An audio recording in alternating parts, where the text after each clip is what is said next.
Olá, bom dia a todos, que a paz do Senhor Jesus esteja em cada lar, em cada coração nessa manhã. Nós vamos começar mais uma escola bíblica, né?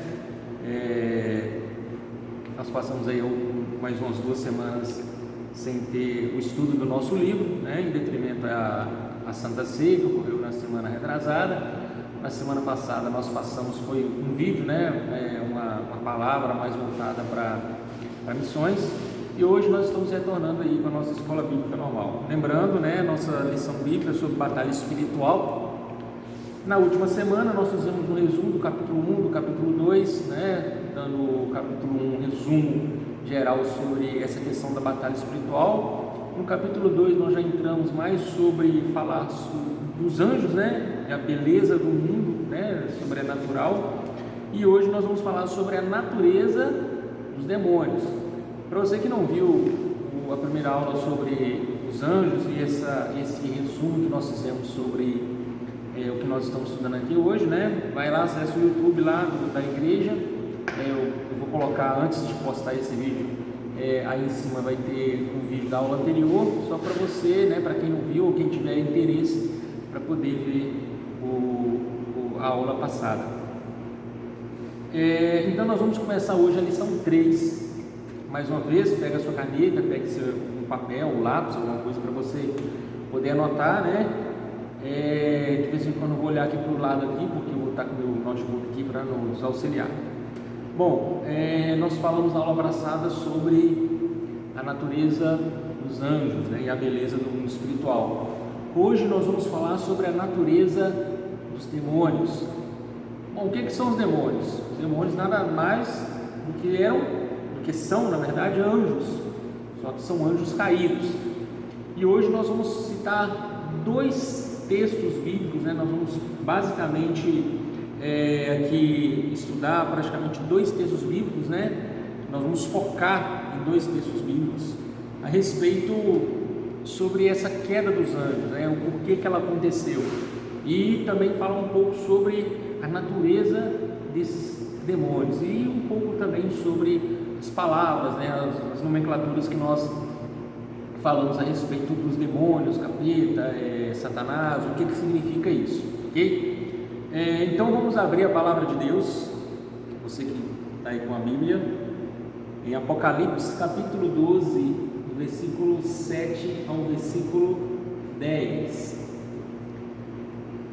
que fala o seguinte: E houve batalha no céu, Miguel e os seus anjos batalhavam contra o dragão, e batalhavam o dragão e os seus anjos, mas não prevaleceram, nem mais o seu lugar se achou nos céus, e foi precipitado o grande dragão, a antiga serpente, chamada Diabo, Satanás, que engana o mundo. Ele foi precipitado na terra, e os seus anjos foram lançados com ele. Ouvi uma grande voz no céu que dizia: agora é chegada a salvação e a força do reino do nosso Deus e o poder do seu Cristo, porque já o acusador de nossos irmãos é derrubado, o qual diante do nosso Deus os acusava de dia e de noite. Bom, aí fala claramente sobre a queda dos demônios, a queda dos anjos, né? Mais precisamente Lúcifer e os seus outros anjos. Um pouco mais para cima, se você ler lá no começo do capítulo, os versículos vai falar que a terça parte, né, dos anjos foram lançados junto com ele. Então a Bíblia deixa bem claro que houve queda de anjos, houve uma queda de seres que ficavam com Deus, que moravam com Deus, e nesse caso Miguel, né, batalhou contra eles, e eles batalharam contra Miguel, mas eles não prevaleceram. Acho que isso que é o mais interessante de toda essa palavra, né? Eles não prevaleceram, né? Houve essa rebelião, mas graças a Deus, ao seu poder, a sua majestade, né, o anjo Miguel guerreou contra esses demônios, hoje considerados demônios, e eles não prevaleceram nessa guerra e eles foram precipitados na terra. Ok? Agora nós vamos entender o porquê que houve essa queda, quais foram os motivos. E para isso, nós vamos abrir a palavra do Senhor em Ezequiel capítulo 28, versículo 12, a partir do versículo 12. A palavra de Deus fala o seguinte, filho do homem, levanta uma lamentação sobre o rei de Tiro e diz-lhe, assim diz o Senhor Deus, tu eras o selo da medida, cheio de sabedoria e perfeito em formosura. Estiveste no Éden, jardim de Deus, de toda a pedra preciosa era a tua cobertura, sardônia, topázio, diamante, turquesa, ônix, jaspe, safira, carbúnculo, esmeralda e ouro. Em ti se faziam os teus tambores e os teus pífaros. No dia em que fostes criados, foram preparados. Tu eras o querubim ungido para cobrir, e te estabeleci. No monte santo de Deus estava, no meio das pedras afogueadas andava. Perfeito era nos teus caminhos, desde o dia em que foste criado, até que se achou iniquidade em ti. Na multiplicação do teu comércio encheram o teu interior de violência e pecastes. Por isso te lancei, profanado, do monte de Deus, e te fiz perecer, ó querubim cobridor, do meio das pedras afogueadas. Elevou-se o teu coração por causa da tua formosura, corrompestes a tua sabedoria por causa do teu resplendor. Por terra te lancei, diante dos reis te pus, para que olhem para ti. Pela multidão das tuas iniquidades, pela injustiça do teu comércio, profanastes os teus santuários. Eu, fiz sair do meio de ti um fogo, que te consumiu e te tornei em cinza sobre a terra. Aos olhos de todos os que te veem, todos os que te conhecem entre os povos, estão espantados de ti. Em grande espanto te tornastes, e nunca mais subsistirá. Amém? É uma palavra escrita em Ezequiel, ele fala mais uma vez também sobre a respeito da queda de Satanás, mas eu acho que ela fala um pouco mais de detalhes sobre as causas. Só que antes de nós entrarmos nas causas, como nós podemos ver aí, no texto bíblico, igual está mostrando na tua tela, ele começa falando o seguinte: filho do homem, levanta uma lamentação sobre o rei de Tiro e diz-lhes aí assim, daí para frente ele já começa a falar a respeito de Satanás. Lembrando que essa mensagem ela foi direcionada ao rei de Tiro, Tiro é uma cidade. Essa palavra foi direcionada a esse rei, não fala o nome dele na escritura, mas foi uma palavra direcionada para esse rei. Bom, eu acho uma parte interessante a respeito dessa palavra direcionada, porque ele como se fizesse uma comparação do comportamento do rei às coisas que Lúcifer fez. Ele faz essa menção em relação a Lúcifer, ele conta uma certa história de Lúcifer, os motivos da queda de Lúcifer, com aquilo que o rei estava fazendo, com o comportamento do rei. Se nós lermos no versículo 2, fala o seguinte, que fala essa menção, apesar de nós termos lido: filho do homem, dize ao príncipe de Tiro, assim diz o Senhor, teu Deus. Então lá no começo do capítulo ele já direciona a palavra ao rei, e continuando, ele começa dizendo o seguinte: eis que tu és mais sábio que Daniel, e não há segredo algum que te possa esconder de ti. Pela tua sabedoria e pelo teu entendimento alcançaste para ti riquezas, e adquiriste ouro e prata e os teus tesouros.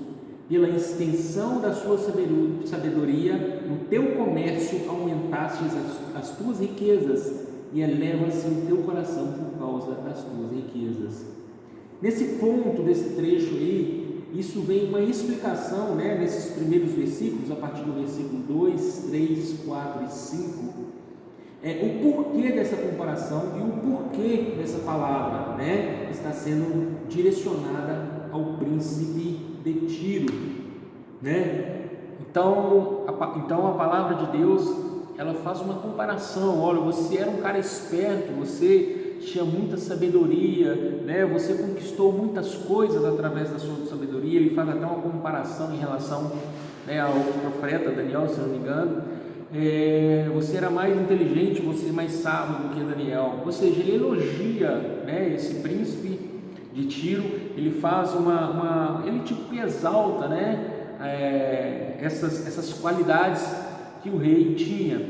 Porém, dando continuidade, né, à palavra, a partir do versículo 6, Ezequiel 28, versículo 6, aí começam os contrapontos da palavra, que continua falando o seguinte: portanto, assim diz o Senhor Deus, porquanto estimas o teu coração como se fora o coração de Deus, ou seja, você está achando que é um Deus, né? Se nós voltarmos ao começo do capítulo, lá no versículo 2, né, pegar o versículo todo, ele fala o seguinte: porquanto o teu coração se elevou e dissestes, eu sou Deus, sobre a cadeira de Deus me assento no meio dos mares, e não passas de homem, não és Deus, ainda que estimas o teu coração como se fora um coração de Deus.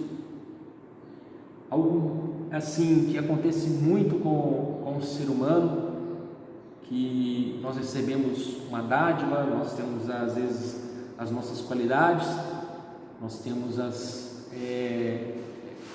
nós pregamos bem, né? Nós cantamos bem, isso trazendo para as qualidades da igreja, né, pessoal? Isso deixando um pouco o mundo lá fora, mas dentro da igreja, as qualidades, né? Você é um bom pregador, você tem uma voz bonita para cantar, você maneja bem os instrumentos musicais.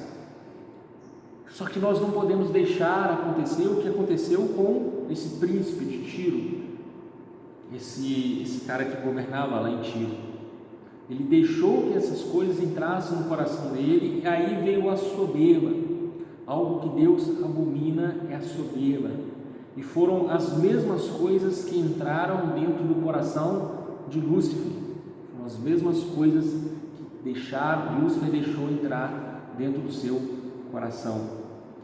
Lúcifer, e fazendo essa comparação também, Lúcifer era o único, né? Depois a gente vai entrar mais em detalhe. E o rei, o príncipe de Tiro, também tinha algumas qualidades únicas, né? Porém, ele deixou essas coisas entrar no coração dele e ele achou que era algo, né, sobrenatural, que era algo indestrutível, né? Ele faz essa comparação de que ele era igual a Deus. E isso nós podemos levar também para o nosso trabalho, né, na nossa hierarquia dentro do nosso trabalho.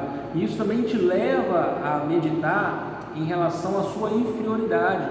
Nós não somos inferiores a ninguém. Talvez você tenha um cargo diferente, porém nós temos os valores diferentes, porém nós temos as mesmas importâncias dentro de uma organização.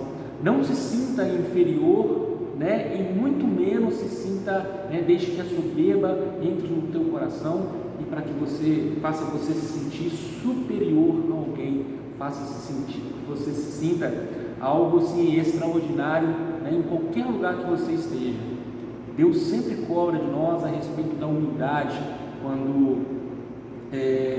aqueles dois entraram dentro do templo, o publicano e o fariseu, quando o fariseu ele exalta as suas qualificações, né, ele se coloca, né, diante de Deus como um cara assim, extraordinário, né, aquele que cumpre a palavra do Senhor, sendo que o publicano é o cobrador de impostos, né, que na teoria ele tinha muito dinheiro em relação à cobrança de impostos. Porém, o publicano ele entra dentro do templo e se humilha diante de Deus, dizendo coisas, né, pedindo perdão, batendo no peito. E Jesus fala: ó, quem saiu justificado do templo foi publicano, porque ele se humilhou perante Deus. Ele não deixou que a sua soberba fosse maior do que aquilo que ele tinha como qualidade. E foi talvez exatamente os erros, né, de Adão e Eva lá atrás no jardim do Éden, quando Satanás, né, simbolizado por uma serpente, ele mostra as qualidades, né, aquilo que poderia alcançar, sendo que Adão e Eva, na teoria, eles tinham tudo. Eles tinham paz, eles tinham literalmente a presença do Senhor. Eles tinham que apenas cuidar, lavrar a terra, cuidar da terra, para que da terra pudessem tirar os frutos. Mas eles preferiram, né, através de convencimento da serpente, né, que nós conhecemos como Satanás, através das palavras de convencimento da serpente, eles deixaram levar pelas concupiscências da carne, as concupiscências dos olhos e a soberba da vida, né? Que quando a palavra diz que aquele fruto traria conhecimento, então essa questão da soberba da vida. Então não deixe essas coisas entrar no seu coração. Eu frisei essa parte aqui porque ele faz uma comparação da queda de Satanás com o ser humano, ou seja, as qualidades que Deus viu em Satanás pela sua queda, ele encontrou em um ser humano, no príncipe de Tiro. Então agora nós vamos entrar, né, naquilo que nós já lemos em Ezequiel 28, nós vamos falar um pouco mais detalhado sobre a queda de Satanás, o porquê, o motivo dessa queda, ok? Então vamos pegar aí em Ezequiel, né, a partir do versículo 12. A partir do versículo 12 até o versículo 15, a palavra de Deus vai falar como era Lúcifer. Então vamos prestar atenção, ó. O filho do homem levanta uma lamentação sobre o rei de Tiro e diz: assim diz o Senhor Deus, tu eras o selo da medida, cheio de sabedoria e perfeito em formosura. Ou seja, ele leva uma palavra ao príncipe de Tiro, né?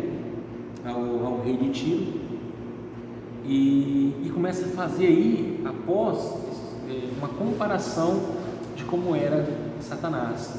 E ele começa dizendo o seguinte, ó, assim diz o Senhor teu Deus, tu eras o selo da medida, ou seja, você era a referência. Isso serve tanto para o rei de Tiro quanto para Satanás. Ou seja, Satanás ou Lúcifer, você era a referência, você era um exemplo, só que, né, cheio de sabedoria e perfeito em formosura. Ou seja, você era bonito, você era um exemplo, você tinha muita sabedoria. Versículo 13, ele começa falando o seguinte: estivesse no Éden, jardim de Deus, de toda a pedra preciosa era a tua cobertura, sardônia, topázio, diamante, turquesa, ônix, jaspe, zafira, carbúnculo, esmeralda e ouro. Em ti se faziam os seus tambores e os seus pífaros. No dia em que foste criado, foram preparados. Reparem que nessa passagem da Bíblia, Deus ele descreve as características físicas de Satanás. Então se encontra em Satanás uma arquitetura, né, uma característica física de pedras preciosas, pedras que tinham muito valor, ou que tem, né, na verdade, muito valor. Não era qualquer pedra, são pedras caríssimas, pedras nobres, né, que simbolizam poder, que simbolizam riqueza. Então essa era a característica de Lúcifer, a característica física de Lúcifer, né? Outra característica de Lúcifer, né, que talvez não tenha tanto a ver assim em relação ao que as pessoas falam, né, que Lúcifer era regente do coral.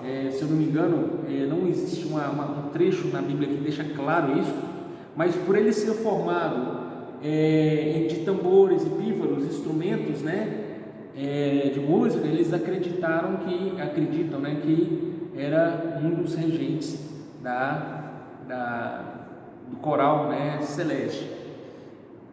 Continuando aqui, tu eras o querubim ungido para cobrir, eu te estabeleci. Ou seja, existe uma singularidade, algo que nenhum dos anjos tinham, quando a palavra de Deus diz o seguinte: tu eras o querubim, o ungido, né? Ou seja, dá uma singularidade, uma particularidade, a uma característica a Lúcifer que nenhum outro anjo tinha.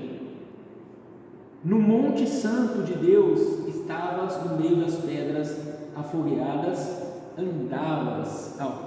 Vamos ler novamente. No Monte Santo de Deus estavas, no meio das pedras afogueadas, andavas. Ou seja, a palavra dá um certo valor à intimidade, ou seja, não era qualquer um que estava lá, né? Era o próprio Lúcifer que tinha essa intimidade em relação a esse lugar no qual a Bíblia nos descreve. Então, dando continuidade aqui de como era Lúcifer, o versículo 15 fala que ele era perfeito, era nos teus caminhos, desde o dia em que foste criado, até que achou iniquidade em ti. Daí começou a queda de Lúcifer. Quando Lúcifer foi criado, ele foi criado um anjo perfeito. Porém, durante um certo tempo da sua vida, da sua criação, encontrou-se iniquidade em Lúcifer. Ou seja, ele começou a escolher por outros caminhos, talvez porque ele deixou que a soberba entrasse no seu coração, por causa da sua singularidade, por causa das suas características de beleza, das suas características, né, em relação ao que era o teu corpo. Então, e aí começa a queda de Satanás, no caso até então chamado Lúcifer, o anjo de luz, né? O significado da palavra Lúcifer é anjo de luz. Aí a partir do versículo 16, né, aí vamos falar como ficou Lúcifer, né, a transformação do seu caráter. Aí versículo 16, a palavra de Deus diz o seguinte: na multiplicação do teu comércio encheram o teu interior de violência e pecastes. Por isso te lancei profanado do monte de Deus e te fiz perecer, ó querubim cobridor do meio das pedras afogueadas. Então houve essa contaminação no coração de Lúcifer.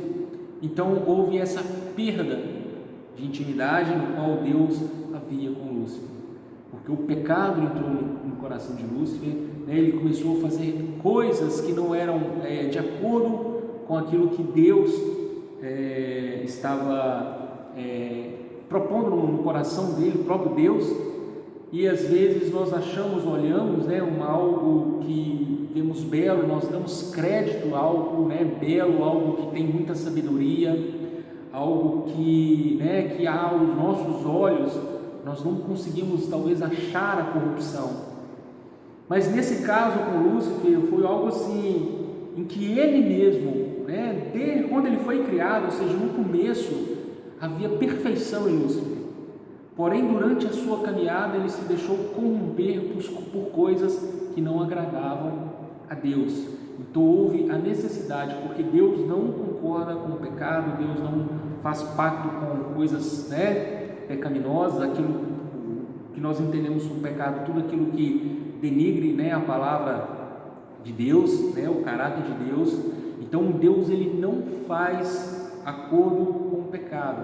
Então o que ele fez? Aquilo que talvez a gente achava que talvez pudesse ser algo incorruptível, aquilo que nós talvez com os nossos olhos, né, através da sua beleza, através da sua sabedoria, que até então ele provava para os céus que era perfeito, a partir de um certo momento mostrou-se a sua corrupção, né, todo o seu pecado. Foi exatamente por isso que Deus expulsou ele do céu. Satanás começou a causar essa contaminação, o que causou na verdade essa contaminação. Versículo 17 começa falando o seguinte, que ele elevou o teu coração por causa da formosura. Aí entra a questão da vaidade. Ele corrompeu a sua sabedoria por causa do seu resplendor, ou seja, mais uma coisa a respeito da vaidade. Por terra te lancei diante dos reis, te pus para que olhem para ti. Aqui Deus, né, aponta 2 pontos, né, deixa bem claro aqui, 2 pontos que está muito atrelado à vaidade. O primeiro ponto é a respeito da sua formosura. Ele elevou-se o seu coração por causa da sua beleza, cheio de pedras preciosas, cheio de coisas assim que agradam aos olhos. Então ele deixou isso entrar no seu coração, né? A vaidade deixou ele, né, se perder no pecado. Outra coisa que ele deixou também foi se corromper pela sua sabedoria, né? Aí entra a questão da soberba, por causa do seu resplendor, e entra a questão também da sua vaidade. Por 2 pontos aí que Deus deixa claro a queda de Satanás: toda a sua beleza, toda a sua formosura, tudo aquilo que ele achava, né, que era o tal, né, pela sua sabedoria, pelo seu conhecimento, ele infelizmente ele saiu literalmente dos caminhos de Deus, das pedras afogueadas, né, como ele costumava andar. Ele saiu, ele perdeu essa intimidade, porque deixou essas coisas entrar no coração dele.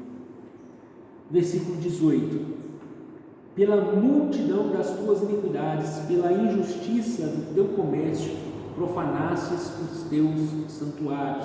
Aí entra a questão da deturpação, a alteração, né? Houve uma distorção dos princípios de Deus, seja em caráter, seja nela na palavra, seja nos propósitos, seja nos planos, quando diz que profanaste os teus santuários. Então, dando continuidade: eu, pois, fiz sair do meio de ti um fogo que consumiu, e te tornei em cinza sobre a terra aos olhos de todos os que te veem. Versículo 19: todos que te conhecem entre os povos estão espantados em ti. Em grande espanto te tornastes, e nunca mais subsistirá. Ou seja, não só apenas as coisas vaidosas que Lúcifer deixou entrar no seu coração, mas também ele externou algumas ações, né, que literalmente não estavam no coração de Deus, como ele fala aqui que houve a profanação, né, dos santuários, né, aqui qualquer coisa relacionada à alteração ou distorção dos princípios de Deus, talvez até mesmo da palavra, assim como ele fez lá atrás no Éden, né, com Adão e Eva, né, ele distorceu a palavra, ele talvez não contou uma mentira, ali em relação àquele fruto, mas talvez, né, ele distorceu a palavra. Talvez, lógico que teve a mentira também, quando ele falou que as pessoas, que Adão e Eva, né, eles não iam morrer. Talvez eles não morressem fisicamente, mas espiritualmente eles morreram. Então, essa deturpação da palavra, essa profanação em relação ao santuário, né, também foi o que provocou a queda de Satanás. Não só aquilo que ele, né, se gabava, mas aquilo que houve também nas suas ações. Então, uma coisa rápida aqui, algumas outras características de Satanás, né, atribuídas a seu nome, né, como serpente. Serpente é o termo dragão, né, Draco, que foi usado para traduzir algumas palavras em hebraico, como Tamim e Leviatã, o jacaré, o réptil, cujo sentido da palavra é diversificado como monstros, animais, no deserto, serpente, né? Aí já tem uma característica dessa palavra a respeito de ser enganar, né? A serpente, ela é muito astuta, né? É um bicho que muito esperto, para poder, principalmente, até mesmo poder pegar a sua presa. Então, essa questão de ser comparado Satanás com a serpente, talvez seria por causa disso. Apocalipse 12:9 fala que foi precipitado o grande dragão, a antiga serpente, chamado Diabo, Satanás, que engana todo mundo, ou seja, né, é o enganador. Outra palavra, né, que é atribuída ao nosso inimigo é Satanás, que vem do hebraico Satã, que significa adversário, aquele que se opõe. Uma outra palavra que seria o diabo, é um termo grego. utilizado na tradução da palavra hebraica Satã, ou seja, o acusador, é o difamador, o provocador de discórdia. Tem outros tantos, né? Tem Espírito Imundo, tem até o próprio Lúcifer, né? Que apesar de a tradução da palavra Lúcifer seria o portador de luz, o anjo de luz, né? Ele já não é tão assim amigável, né? Esse nome Lúcifer, né? Outras palavras, né? Que o próprio Jesus fala que é o príncipe desse mundo. E tem uma palavra que a gente também usa muito a respeito do capeta, né? Tem uma vez que eu vi um programa, A Origem da Palavra, se não me engano, fala sobre a palavra capeta, né? Que antigamente o teatro, quando eles representavam o diabo, normalmente eles representavam o diabo através de figuras de animais, e normalmente o que se utilizava era um bode. Então, para poder disfarçar essa figura, né, de que ele era um bicho, eles usavam a capinha, né, uma capa para poder cobrir o rabo, para não demonstrar a sua característica de que ele era o Satanás. Então, por ser uma capa menor, uma capa pequena, o diminutivo de capa, capeta, e por isso que pegou esse nome. Só que duas coisas para a gente poder fechar esse estudo de hoje. Nós vamos ler em Hebreus capítulo 2, versículo 14, que fala sobre o triunfo de Cristo sobre o inimigo. Fala o seguinte: e visto como os filhos participam da carne e do sangue, também ele participou das mesmas coisas, para que pela morte aniquilasse o que tinha o império da morte, isto é, o diabo, e livraste todos os que, com medo da morte, estavam por causa da vida sujeitos à servidão. Ou seja, todo cristão ele pode ficar tranquilo, porque Satanás ele já tem a sua derrota. Satanás já foi derrotado, já foi declarado que ele foi derrotado na cruz do Calvário, através de Jesus Cristo. Porque, igual a palavra de Deus fala, aqueles que tinham medo da morte, né, aqueles que pela morte sentiam medo, Jesus veio e aniquilou a morte. Jesus ele venceu a morte, conforme a palavra de Deus fala. Então todo aquele que crê em Jesus, todo aquele que crê na palavra, todos aqueles que seguem o caminho, todos aqueles que confiam no Senhor, esses não morrerão, conforme a palavra de Deus diz, né? Principalmente nos trechos em que Paulo escreve em suas cartas. Quando as pessoas morrem, aqueles que morrem salvos em Cristo, eles não morrem, eles apenas estão dormindo para que um dia possam ser despertados novamente. Outro trecho interessante, fala que o diabo já está julgado, João 16, 7 e 11. Todavia digo-vos a verdade, que vos convém que eu vá, porque se eu não for, o Consolador não virá a vós, mas quando eu for, vou-o enviarei. E quando ele vier, convencerá o mundo do pecado e da sua justiça e do seu juízo. Ele vai convencer o mundo do pecado porque não creem em mim. Ele vai convencer o mundo da justiça porque eu vou para o meu Pai e não me vereis mais. E ele convencerá o mundo do juízo porque já o príncipe deste mundo está julgado. Então isso é uma garantia da palavra do Senhor, que o príncipe desse mundo ele já tem o seu julgamento, ele já está condenado, ok? Já existe um julgamento sobre ele, e ele foi vencido literalmente na cruz pelo nosso Senhor Jesus Cristo, ok? Então ainda, esse é o fim da nossa escola bíblica de hoje, bem curta, em meia hora praticamente de vídeo. Na próxima semana, ou na próxima aula, assim melhor dizendo, nós vamos falar sobre a possessão demoníaca e a autoridade do nome de Jesus. Nós vamos entender mais um pouco sobre essa questão da nossa batalha espiritual em relação às possessões, e essa questão da autoridade que está sobre o nome de Jesus, ok? Vamos orar.